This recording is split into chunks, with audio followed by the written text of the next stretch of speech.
no slide, né? Cadê aqui?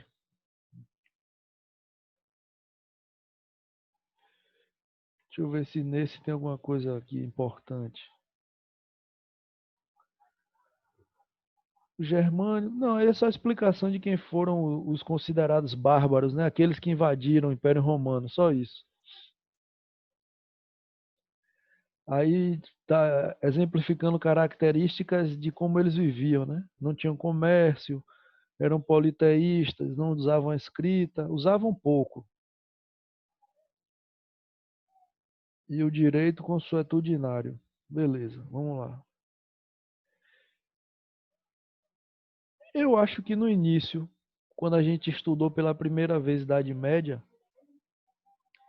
eu falei sobre alguns desses povos, ó. Suevos, lombardos, francos, godos, visigodos.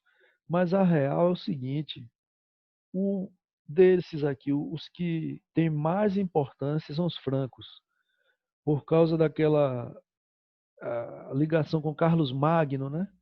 Que ele conseguiu conquistar território e ampliou. Deixa eu ver aqui o bate-papo. Posso falar, uma pergunta, né, do chat. Posso falar que o servo era escravo? Não, não. Boa pergunta. Não pode. Porque quando cai no concurso, cobra a teoria. Na prática, a vida do servo passava uma situação similar do escravo, na prática, né? Mas quando eles perguntam num concurso, não. Porque eu vou dizer qual é a diferença entre servo e escravo. O escravo, ele estava preso ao senhor feudal, né? Ele era uma propriedade do senhor feudal. E o servo não. Se o servo dissesse, eu quero ir embora, ele podia ir embora, porque ele não pertencia ao senhor de. Eu, eu troquei o termo, né? O escravo era preso ao senhor de engenho e o servo não era preso ao senhor feudal, porque o senhor feudal não comprava o servo. Então ele não pertencia, não era uma propriedade. Já o escravo não tinha opção, né? Ele ficava limitado, era preso. Mas, professor, rapidinho. Sim, O servo, ele não pertencia à terra? só que não pode ser, não podia ser vendido. Então, não tinha como ele falar, não quero mais ficar aqui, vou embora. Tinha, Já que ele pertencia. Mas se ele pertencia à terra, mas ele pediu. O servo, ele se tornou servo porque pediu para morar ali. Por que ele pediu? Ele fugia das guerras que aconteciam fora da propriedade. Foi assim que ele se tornou um servo. Professor, Pode falar. rapidinho, aproveitando o comentário de meu colega aí. Certo. Tanto que aquela definição lá de vilão, que era os caras que poderia ir e se sair depois. Sim, Tipo, então qual a diferença dele do vilão pro servo? certo. É o tratamento. O senhor feudal, ele dava um tratamento melhor ao servo. Aí veja, vamos assim tirar essa dúvida. O vilão, por ele ter sido um pequeno proprietário antes, um colono, né, um camponês que tinha uma propriedade considerada assim um micro, ele tinha liberdade de sair para vender alguma coisa e retornar. O outro servo comum, ele não poderia vender nada. O servo comum não tinha como trocar um produto fora da propriedade. Já esse que era vilão, ele tinha autorização para produzir a mais e fazer alguma relação comercial fora da propriedade, porque ele antes era um proprietário de um território maior, ele era um colono mais poderoso, né, que o comum. Aí vou voltar a falar da questão de escravo e servo, porque eu posso ter gerado dúvida quando eu expliquei agora. Veja só, o servo era preso à terra? Era. Mas quem é que tornou ele preso à terra? Ele mesmo. Tem que lembrar o seguinte: no início da Idade Média, os invasores que eram chamados de bárbaros, começaram a perseguir todo mundo que vivia nas vilas. Quem eram os mais frágeis? Os colonos, que depois viraram servos. Qual foi a opção deles de fugirem disso, se protegerem? Pediram para morar em propriedades cercadas desses senhores feudais, que viraram senhores feudais, né? Antes eram grandes proprietários de terras. E o escravo? Entenderam? O escravo não pediu nada. O escravo foi capturado, vendido e obrigado a trabalhar ali. O servo pediu para morar ali para não morrer. Entendeu aí a diferença no início de como um se tornou escravo e o outro servo? Porque pode cair numa questão isso, comparar assim, o servo comum é uma questão que não fala de vilões, que os vilões eles eram servos com uma certa liberdade, né, para poder comercializar fora. E o servo comum, ele não tinha como comercializar fora porque o dono do feudo não deu essa autorização. Ele só podia morar ali dentro, plantar e negociar com o senhor feudal. O escravo piorou. Henrique escreveu aí, certa autonomia o vilão tinha. Aí veja por quê. Vocês estão me perguntando algo que eu estou dizendo. Responda pela teoria, não vá pela prática. Vocês lembram que no Brasil existiam escravos e escravas de ganho? Lembram desse termo? Já viram nos livros? Pronto. O que é que eram esses escravos? Eram pessoas que podiam sair, comercializar na rua e voltar. Aí o lucro dela era dividido, ou dele, né, se fosse um homem, dividia com o dono, o senhor lá do engenho, ou dono dela, da pessoa. Isso nada mais era do que o mesmo que um vilão, mas o escravo de ganho pertencia a uma pessoa. E o vilão não, ele pediu para morar ali, naquele local, para se proteger. Então é muito parecido. Quando vem pergunta, é justamente porque na prática a gente sabe que a situação deles era muito similar. Só que um foi comprado e o outro não. O outro não era comprado. Deixa eu ver aqui o chat. Valeu. É bom quando vocês comentam aí, porque eu passo o assunto, né? Senão eu fico achando que vocês não estão entendendo o que eu estou querendo dizer sobre o tema. Império Bizantino não é muito cobrado, né? O que foi ele? É o que está escrito aí, Império Romano do Oriente. É a parte do império que resistiu, né? Enquanto o Romano Ocidental foi todo invadido, o Oriental não, permaneceu. Modificou o nome, passou a ser Bizantino, e aí com a continuidade, né, do período feudalismo, vocês devem lembrar que houve o cisma do Oriente. Isso aí pode cair, que é quando houve a primeira separação interna na Igreja Católica. Aí, ó, esse slide mesmo. Cisma do Oriente. A Igreja Ortodoxa existe até hoje, essa igreja aí cristã ortodoxa. O Papa só visita como cordialidade, né?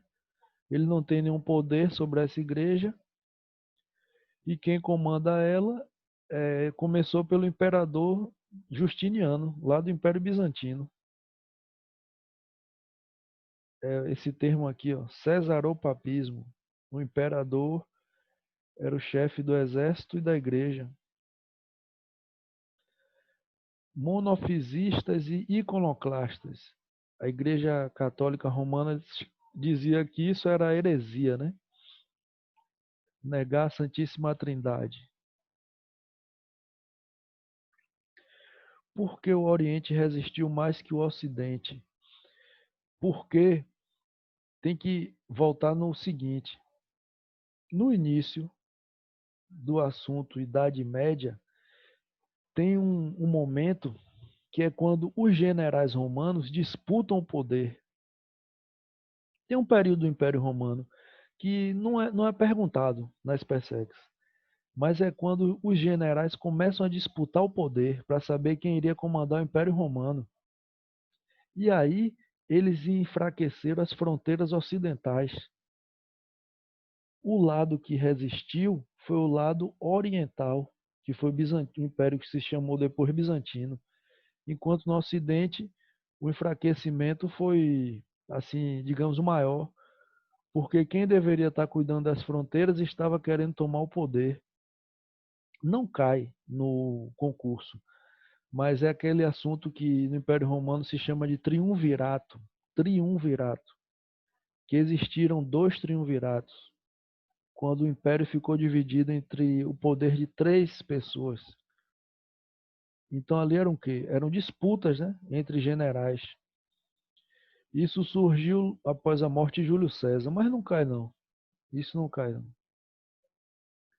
Mas é importante entender por que o Oriente dura mais que o Ocidente, né? Durou 1000 anos. Enquanto o Ocidente foi invadido, o Oriente conseguiu ficar 1000 anos, né?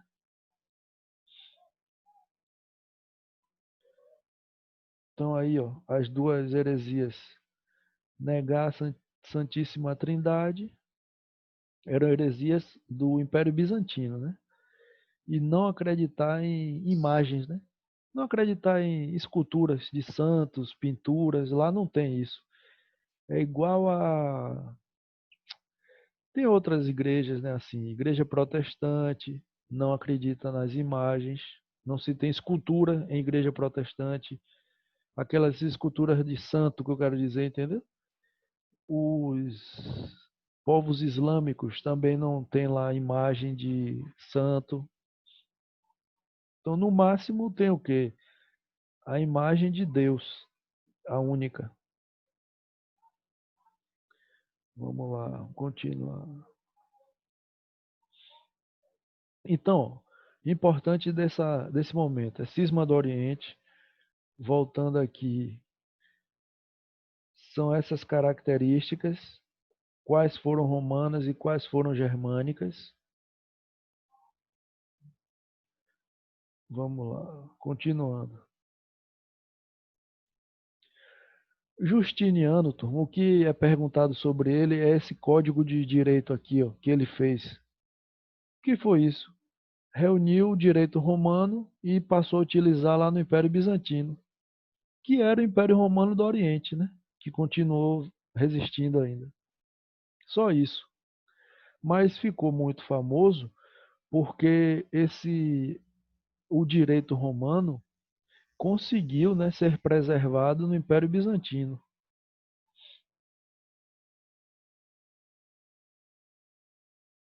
Às vezes vocês também me perguntam sobre essa revolta aqui, ó, que não cai, não cai. Revolta de Nike ou Nikke foi uma revolta em que o povo já estava insatisfeito com o imperador.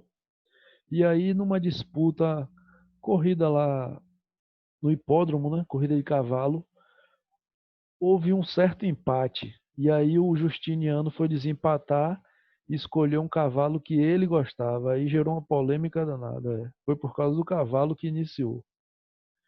Só que o povo já estava indignado com o governo dele, do imperador Justiniano. Então foi só o estopim, né, da insatisfação popular.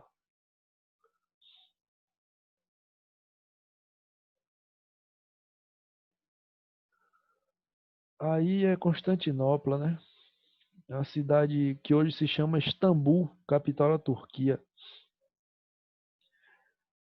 Há invasões, né? Século VII, século VIII, século XI e XIII, cruzadas.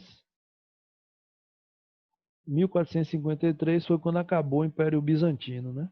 Quando eles foram invadidos pelos turcos otomanos. Tanto é que hoje Constantinopla ou Bizâncio se chama Istambul, capital da Turquia. O islamismo. Islamismo pode cair? Pode. Sempre assim é possível. Por causa da. Geralmente é uma questão assim que vai abordar essa parte da origem do islamismo. Essa coisa de ano um. O que foi o ano um? A saída de Meca para Medina, né? É considerado a Hégira. O que é Hégira? Quando Maomé saiu de Meca após ter criado a religião e foi para Medina.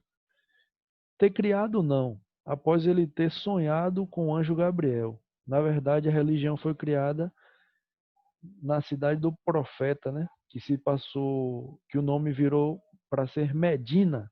Era Yatreb ou Yatrib virou Medina. Então, Égira é o ano um, quando Maomé sai de Meca e vai para essa cidade que teve o nome de Medina, depois que ele criou o islamismo lá. O que significa? Medina é cidade do profeta. Alguma dúvida, turma, dessa parte aí do início da religião muçulmana? Alguém quer, por exemplo, tirar uma dúvida como surgiu isso ou pode seguir o assunto? Porque eu posso Pode ser. revisar abordando todos os detalhes ou só o que eu vejo que cai nas provas. Eu vi que Pedro respondeu aqui para seguir. Vou seguir, viu? Professor, Oi. é importante, tipo, aparece bastante questão nas provas ou é Não, bem pouco? não. E é bem superficial, né? Quando cai a origem do islamismo, vai ser sobre o que eu estou falando, Égira. Eles perguntam com essa palavra, né, para você saber o significado, a importância dela. Nunca se pergunta como foi que Maomé pensou na religião islâmica. Não falam nas questões sobre o sonho que ele teve com o anjo Gabriel. Isso nunca foi cobrado. Repete aí, por favor, o conceito de Égira. Égira, repito, sim, é assim, Maomé tentou criar a religião muçulmana em Meca. Vou falar, Paulo, falo sim de sunitas e xiitas. Aí Maomé tentou criar a religião muçulmana em Meca. Ele não conseguiu, porque esse grupo aqui, coraixitas, lideravam a cidade e lá era politeísta. Égira vem agora. Maomé precisou sair de Meca e ir para Yatrib. Isso é considerado o ano um do calendário muçulmano. A saída de Meca para Yatrib.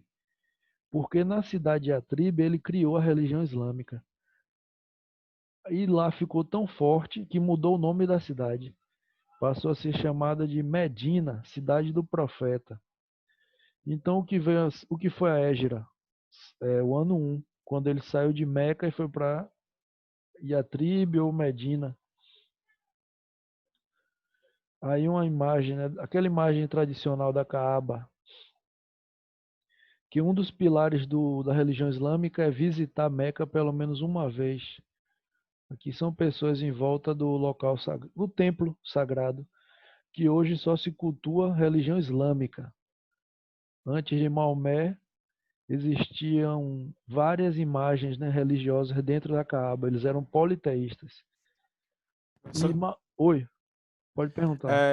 disse que esse ano foi o primeiro ano na história que a cidade de Meca foi fechada, né? Por causa da pandemia. Sim, sim. Até eles tiveram que fechar também. Porque pela foto aqui, vocês conseguem perceber, são muitas pessoas na fila para entrar no centro, né, no templo. Não tinha como controlar isso. Com certeza iria ter contaminação, aí teve que fechar. Então, deixa eu ver o que é que mais aqui sobre Caaba e Maomé.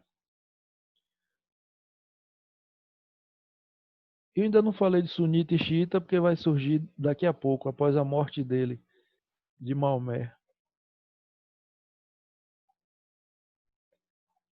Pronto. Esse slide aqui vai resumir, vai me ajudar no que eu estava explicando. Aqui, ó, Maomé vai sonhar, né, com o anjo Gabriel. Aí ele vai executar o que eu estava falando, a Égera. Aqui está escrito fuga, mas pode ser também saída. Coraixitas estava em negrito. Eles eram o grupo, Felipe, que comandava Meca. Era a elite, administrada pela tribo dos Coraixitas. Era a elite do local, que Maomé tentou negociar com essa elite para permitir o culto a Alá. Só que aí eles não permitiram. Os Coraixitas disseram não. No primeiro momento, quando Maomé voltou fortalecido, com um exército potente, aí os Coraixitas permitiram. Eu vou agora comentar. Deixa eu ver se mais alguém quer falar aqui. Respondi a Felipe sobre os Coraixitas, que era elite, e vou comentar ainda no, depois vou falar de sunita e xiita. É assim, é o que é perguntado sobre essa parte de início da religião? É por que Maomé quis unificar o povo árabe. Essa ideia aparece nas questões. Vocês, é dedução, entendeu? A população árabe, por natureza, é um povo comerciante. No entanto, eles eram desunidos. Não havia unicidade. Eles viviam separados em grupos. Eram todos árabes, mas não eram muçulmanos. Ó, turma, vai cair aqui menos de um minuto, viu? Vai desligar e a gente volta pelo mesmo endereço. E aí eu falo dessa questão de Maomé ter unificado a religião unificado os árabes através da religião, que é isso que é perguntado.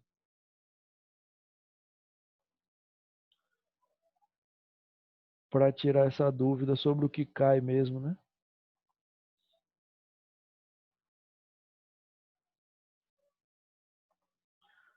Menos de um minuto, mais nada. Esse